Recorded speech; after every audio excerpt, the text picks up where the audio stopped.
காட்சி தரும் கருப்பசாமிதான். கண்ணேரீரே காட்சி தரும் கருப்பசாமிதான்.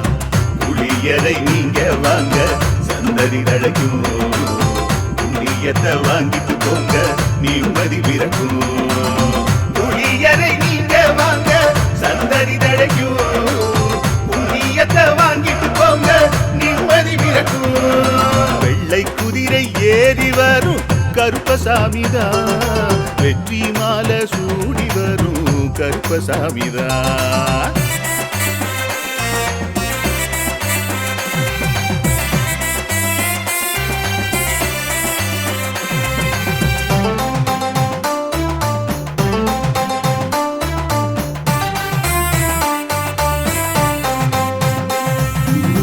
ராமரோட பரம்பரை தானே புளியரை கருப்பசாமி. ஐயப்பசாமி சித்தரோட அருள்வாக்கு, முழு முதற் கடவுளை